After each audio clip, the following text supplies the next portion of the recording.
everybody. My name is Mrs. Moore, and I am a kindergarten teacher here at Harlan Elementary. I have a book to read to you tonight, and it's called The Prince and the Witch and the Thief and the Bears. This was written by Alastair Chisholm, and it's illustrated by Jez Tuya. So this is a fantasy story, so let's see what it's about. The Prince and the Witch and the Thief and the Bears. Do you hear my puppy dog? She's in the background crying. What kind of story shall we have tonight? Asked Dad as he tucked Jamie into bed one evening. A made-up one, said Jamie. There's my dog. She's trying to get in the story. With a prince and a bear and a witch and more bears. All right, said Dad. Why not? Now you're going to sit down and listen, Lucy. This, said Dad, is a story called The Prince and the Witch and the Thief and the Bear by Jamie's dad. Look at these really cool pictures. Very animated. Once upon a time, said Dad, there lived a valiant prince. He was a brave and noble prince, and he lived in a far-off kingdom. How far off, said Jamie. Now get down so they can see the pictures. What? Asked Dad. How far off did they live? And how far off was the kingdom? The kingdom, said Dad, was far, far away and on top of the highest mountain in the world. Mount really, really tall, where fierce bears and dragons and wolves prowl. Would you like to go to that land? How fierce were the bears? Asked Jamie. Very fierce, said his dad. Enormous and shaggy with thick matted hair, with vicious claws, and as big as your head. So how did the prince get past the bears then? He climbed down the cliffside, where the bears couldn't reach, said his dad. Would you be scared of these bears? I probably would. Wow, said Jamie. With his horse as well? Yes, said his dad. He carried his horse on his back. Wow, he was very strong, said his dad.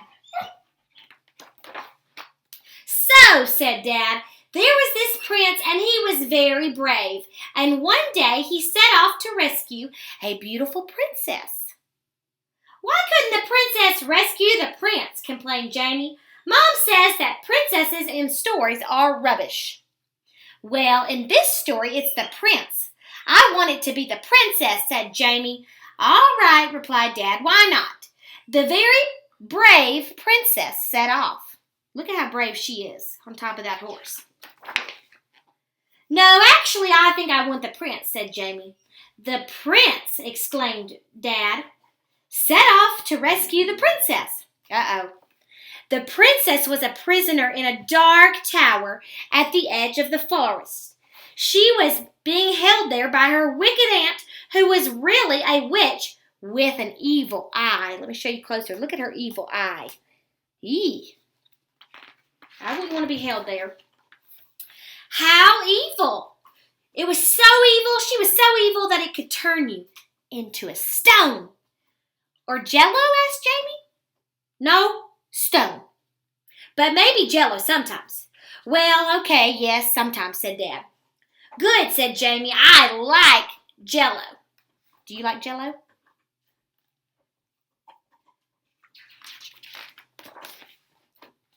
The witch had locked the princess up in the tower. Why did she do that? She did it to set a trap for the prince. The witch hated the prince because he'd laughed at her only friend. A tiny green frog, just as big as your thumb, who lived in the folds of the witch's cloak. See him in the pocket? Real tiny. And so it was that the prince rode for many miles until he reached the tower, a terrible, awful place called Castle Broccoli, said Jamie. Castle Broccoli. I do not like broccoli, said Jamie. At the top of the disgusting, hideous Castle Broccoli, the prince looked for the princess. But before he could rescue her, The witch caught him! Shouted Jamie. The witch caught him. You see how they're making this story up as they go? And they had a fight, shouted Jamie.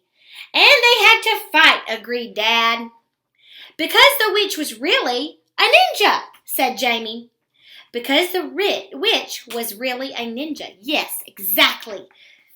The witch, who was really a ninja, attacks the prince with a mighty leaping kick. But he dodged the witch, and she flew over the castle walls. And what's going to happen next? And she was eaten by the bears, said Dad dramatically. Oh, said Jamie. Dad looked down. What's wrong? He asked. Well, I liked the witch, said Jamie. She was a ninja, and she had an evil eye, and she had a frog. And anyway, it was all the silly princess' fault for laughing, and she never got a turn to turn anybody into jello. Said Dad. Right. The witch was eaten by the bears, he said. Or so it seemed. But at the last minute, the princess, who was secretly a famous jewel thief, called Fingers Mallory, picked the lock of her sail. She ran to the wall, threw down the grappling rope, and caught the witch. Yay! But then the tiny frog fell out of the witch's cloak. Oh no, said Jamie. Oh no, said the prince. And the witch grabbed the frog and the princess, and the prince heaved her back. And the horse helped, said Jamie. And the horse helped, said Dad. Together they pulled the witch and her frog back up to the top of the castle and to safety. Hooray! The witch was so grateful to them for rescuing her frog, and she said sorry for capturing the princess. And the prince said sorry to the witch for laughing at her frog. And then the prince and the princess, who was secretly the jewel thief, set off home for their next adventure. As night fell and the stars twinkled over the land of Mount Really, Really Tall, the witch tucked the frog back into the folds of her cloak, where it was nice and warm.